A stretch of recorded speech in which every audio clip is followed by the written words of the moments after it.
வணக்கம். மாநில செய்திகள் வாசிப்பவர் ஷியாமளா.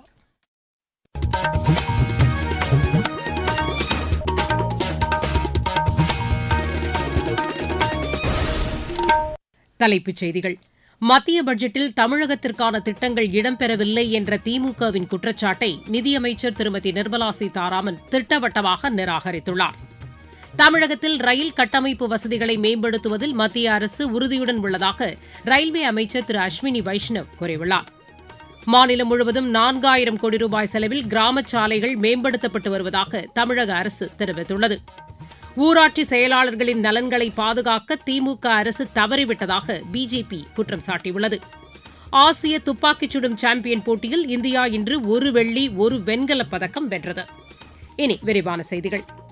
மத்திய பட்ஜெட்டில் தமிழகத்திற்கான திட்டங்கள் அறிவிக்கப்படவில்லை என்ற திமுகவின் குற்றச்சாட்டு தவறானது என்று மத்திய நிதியமைச்சர் திருமதி நிர்மலா சீதாராமன் கூறியுள்ளார். இன்று மாநிலங்களவையில் பட்ஜெட் மீதான விவாதத்தின்போது குறுக்கிட்டு பேசிய அவர், அரிய தாதுக்கள் வழித்தடம் தமிழகத்திற்கு அறிவிக்கப்பட்டிருப்பதை சுட்டிக்காட்டினார்.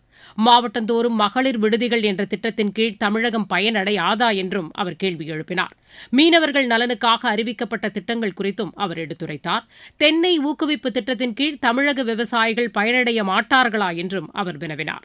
இதுபோன்ற பல்வேறு அறிவிப்புகள் பட்ஜெட்டில் இடம்பெற்றிருந்த போதிலும் திமுக உறுப்பினர் திரு வில்சன் எவ்வித அடிப்படை ஆதாரமும் இன்றி குற்றச்சாட்டை தெரிவிப்பது சரியல்ல என்றும் திருமதி நிர்மலா சீதாராமன் கூறினார். தமிழகத்தில் ரயில் கட்டமைப்பு வசதிகளை மேம்படுத்துவதில் மத்திய அரசு உறுதியுடன் உள்ளதாக ரயில்வே அமைச்சர் திரு அஸ்வினி வைஷ்ணவ் கூறியுள்ளார். சமூக வலைதளத்தில் இக்கருத்தை பதிவு செய்துள்ள அவர், இது தொடர்பாக தமிழக முதலமைச்சர் திரு மு.க.ஸ்டாலின் தெரிவித்துள்ள குற்றச்சாட்டுகளை நிராகரித்துள்ளார். தமிழகத்தின் ரயில்வே திட்டங்களுக்காக வரும் நிதியாண்டிற்கான மத்திய பட்ஜெட்டில் 7611 கோடி ரூபாய் ஒதுக்கப்பட்டிருப்பதை அவர் அதில் சுட்டிக்காட்டியுள்ளார்.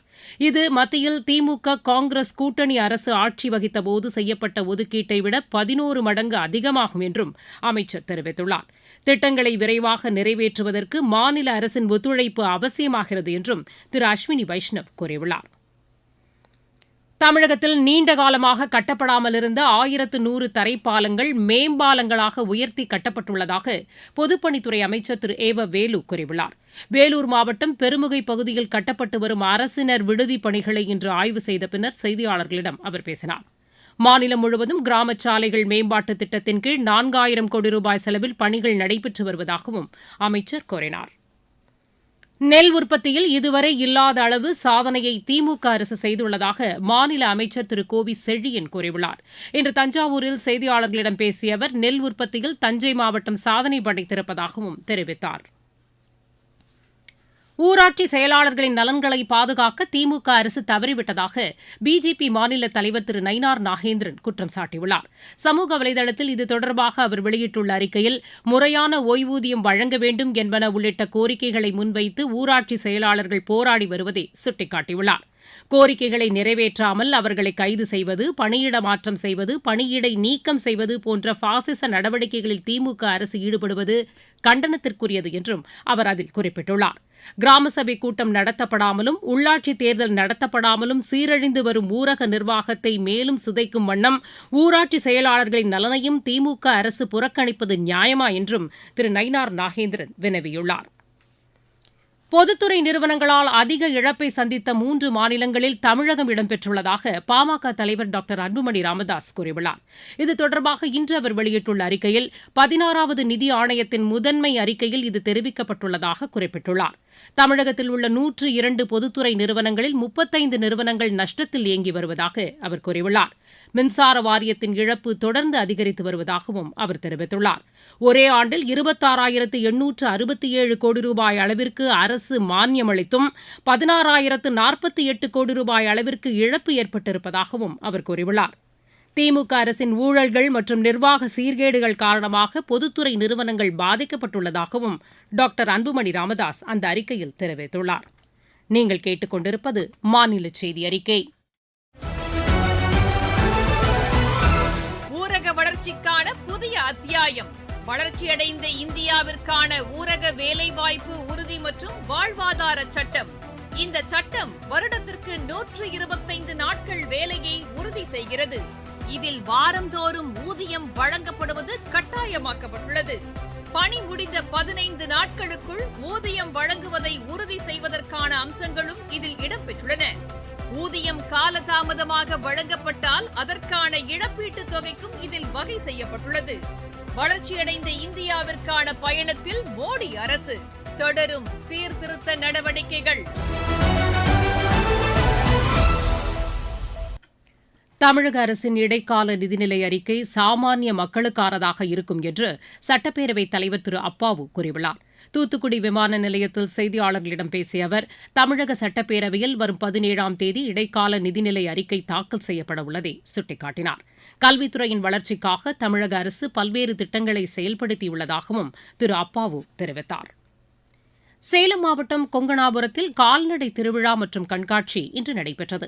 இதில் பாரம்பரிய வகைகளைச் சேர்ந்த காளை மாடுகள் மற்றும் சேவல்கள் பங்கேற்றதாக எமது செய்தியாளர் தெரிவிக்கிறார். சேலம் மாவட்ட கால்நடை வளர்ப்பு சங்கத்தின் சார்பில் சேலம் மாவட்டம் எடப்பாடி அருகேயுள்ள கொங்கணாபுரத்தில் கால்நடை திருவிழா கண்காட்சி நடைபெற்றது. இத்திருவிழாவில் சேவலை, காரி, மயிலை, காங்கேயம் உள்ளிட்ட பாரம்பரிய வகைகளைச் சேர்ந்த காளை மாடுகள் மற்றும் சேவல்கள் கலந்து கொண்டன. கண்காட்சியில் கலந்து கொண்ட நாட்டு இன பசுமாடுகள் மற்றும் காளைகள் ஆரோக்கியமான பராமரிப்பு, உடல் அமைப்பு, செயல்பாடுகளின் அடிப்படையில் தேர்வு செய்யப்பட்ட மாடுகள் மற்றும் அதன் உரிமையாளர்களுக்கு பரிசுகள் வழங்கப்பட்டன. நாட்டுக்கோழிகளுக்கான கண்காட்சியில் மயில், சித்துவடை உள்ளிட்ட பல்வேறு நாட்டுக்கோழி இனங்கள் காட்சிப்படுத்தப்பட்டன. இந்த கால்நடை திருவிழாவில் சேலம், நாமக்கல், ஈரோடு, திருப்பூர், கோவை உள்ளிட்ட பல்வேறு மாவட்டங்களில் இருந்தும் 200க்கும் மேற்பட்ட காளை மாடுகள் மற்றும் சேவல்களை அதன் உரிமையாளர்கள் காட்சிப்படுத்தி இருந்தனர். சேலத்திலிருந்து விஜயகுமார் குணசேகரன். உதகை அருகேயுள்ள கிராமப் பகுதிகளில் புலிகள் நடமாட்டம் அதிகரித்துள்ளதால் அப்பகுதியில் வசிக்கும் மக்கள் அச்சமடைந்துள்ளனர். இதன் காரணமாக வனத்துறையினர் புலியின் நடமாட்டத்தை தீவிரமாக கண்காணித்து மக்களின் பாதுகாப்பை உறுதி செய்ய வேண்டும் என்று பழங்குடியினர் கோரிக்கை விடுத்துள்ளதாக எமது செய்தியாளர் தெரிவிக்கிறார். குறிப்பாக பழங்குடியினர் மக்கள் வசிக்கும் கிராமப் பகுதிகளில் புலிகள் நடமாடி வருவதால் பழங்குடியின மக்கள் மிகுந்த அச்சமடைந்துள்ளனர். கடந்த சில மாதங்களுக்கு முன்பு அணக்கல்முந்து கிராமப் பகுதியில் கால்நடைகளை மேய்ச்சலுக்கு அடித்து சென்ற பழங்குடியினத்தவரை புலி தாக்கியதில் அவர் பரிதாபமாக உயிரிழந்தார். இந்த சம்பவத்தின் போது பழங்குடியின மக்கள் புலியை கூண்டு வைத்து பிடிக்க வனத்துறையினருக்கு கோரிக்கை விடுத்திருந்தனர். வனத்துறையினர் கேமராக்களை கொண்டு புலி நடமாட்டத்தை கண்காணிக்க திட்டமிட்ட பொழுது புலி சிக்கவில்லை. இதனை அடுத்து பழங்குடியின மக்கள் கிராமப் பகுதிகளில் மீண்டும் புலி நடமாட்டம் இருந்து வருவதால் மக்கள் அச்சமடைந்துள்ளனர். இந்நிலையில் நேற்றிரவு அந்த கிராமப் பகுதியைச் சேர்ந்தவர்கள் வாகனத்தில் செல்லும் பொழுது புதர்ச்செடிகளிலிருந்து வெளியே வந்த புலி வாகனத்தின் முன்பு வந்தது. இதனால் அச்சமடைந்தவர்கள் மெதுவாக புலியை கடந்து விடலாம் என நினைத்த போது வாகனத்தின் முன்பு புலி ஓடியது. சிறிது தூரம் ஓடிய புலி திரும்பி பார்த்து வாகனத்தை கண்டு சீறியது. அதன் பின்பு வனப்பகுதிக்குள் ஓடியது. இந்த வீடியோ காட்சிகள் வெளியாக உள்ள நிலையில் வனத்துறையினர் புலியின் நடமாட்டத்தை தீவிரமாக கண்காணித்து பழங்குடியின மக்களுக்கு பாதுகாப்பு ஏற்படுத்த வேண்டும் என கோரிக்கை விடுத்துள்ளனர். உதகையிலிருந்து சரவணன். மாவட்டச் செய்திகள். மதுரையில் தூய்மைப் பணியாளர்களுக்கான நலத்திட்ட உதவிகளை மாநில அமைச்சர் திரு பழனிவேல் தியாகராஜன் இன்று வழங்கினார். அரியலூர் மாவட்டத்தில் கடந்த சில நாட்களாக பனிப்பொழிவு அதிகரித்து காணப்படுகிறது. கள்ளக்குறிச்சி மாவட்டத்தில் பொதுமக்களிடமிருந்து பெறப்படும் மனுக்கள் மீது உடனுக்குடன் நடவடிக்கை எடுக்குமாறு ஆட்சியர் திரு பிரசாந்த் அதிகாரிகளுக்கு அறிவுறுத்தியுள்ளார். தூத்துக்குடி வ.உ. சிதம்பரனார் துறைமுகத்தின் அனைத்து துறைகளிலும் செயற்கை நுண்ணறிவு தொழில்நுட்பம் பயன்படுத்தப்பட உள்ளதாக அத்துறைமுக ஆணைய தலைவர் திரு சுஷாந்த் குமார் ரோஹித் கூறியுள்ளார். திருப்பத்தூர் மாவட்டத்தில் மாற்றுத்திறனாளிகளுக்கான நலத்திட்ட உதவிகளை வருவாய் அலுவலர் திரு நாராயணன் இன்று வழங்கினார். விளையாட்டுச் செய்திகள். ஆசிய துப்பாக்கிச் சுடும் சாம்பியன் போட்டியில் இந்தியா இன்று ஒரு வெள்ளி, ஒரு வெண்கலப் பதக்கம் வென்றது. புதுதில்லியில் நடைபெற்று வரும் இப்போட்டியின் மகளிர் 25 மீட்டர் பிரிவில் மனுபாக்கர் வெள்ளிப் பதக்கத்தையும் ஈஷா சிங் வெண்கலப் பதக்கத்தையும் வென்றனர். உலக பாரா பேட்மிண்டன் போட்டியில் இந்தியாவின் மன்தீப் கௌர் 3வது சுற்றுக்கு முன்னேறியுள்ளார். மனாமாவில் நடைபெற்று வரும் இப்போட்டியின் மகளிர் ஒற்றையர் பிரிவு 2வது சுற்று ஆட்டத்தில் அவர் 21-1, 21-2 என்ற செட் கணக்கில் கென்யாவின் எலிசபெத் நாப்வயர் ஓமாவை வென்றார். உமேஷ் விக்ரம் குமார், மனிஷா ராமதாஸ், பிரமோத் பகத், ருத்விக் ரகுபதி, மானசி ஜோஷி, நிதேஷ் குமார், சிராக் பரேதா, துளசிமதி முருகேசன், ஹர்திக் மக்கார் ஆகியோரும் 3வது சுற்றுக்கு முன்னேறியுள்ளனர். சென்னையில் நடைபெற்று வரும் சர்வதேச சேலஞ்சர் டென்னிஸ் போட்டியில் இந்தியாவின் ஆதித்ய விஷால் பல்சேகர் பிரதான சுற்றுக்கு முன்னேறியுள்ளார். இன்று நடைபெற்ற 2வது தகுதிச் சுற்று ஆட்டத்தில் அவர் 7-5, 4-6, 6-1 என்ற செட் கணக்கில் ரஷ்யாவின் டிமோஃபே டெரெபாஸ்கோவை வென்றார். மீண்டும் தலைப்புச் செய்திகள். மத்திய பட்ஜெட்டில் தமிழகத்திற்கான திட்டங்கள் இடம்பெறவில்லை என்ற திமுகவின் குற்றச்சாட்டை நிதியமைச்சர் திருமதி நிர்மலா சீதாராமன் திட்டவட்டமாக நிராகரித்துள்ளார். தமிழகத்தில் ரயில் கட்டமைப்பு வசதிகளை மேம்படுத்துவதில் மத்திய அரசு உறுதியுடன் உள்ளதாக ரயில்வே அமைச்சர் திரு அஸ்வினி வைஷ்ணவ் கூறியுள்ளார். மாநிலம் முழுவதும் 4000 கோடி ரூபாய் செலவில் கிராம சாலைகள் மேம்படுத்தப்பட்டு வருவதாக தமிழக அரசு தெரிவித்துள்ளது. ஊராட்சி செயலாளர்களின் நலன்களை பாதுகாக்க திமுக அரசு தவறிவிட்டதாக பிஜேபி குற்றம் சாட்டியுள்ளது.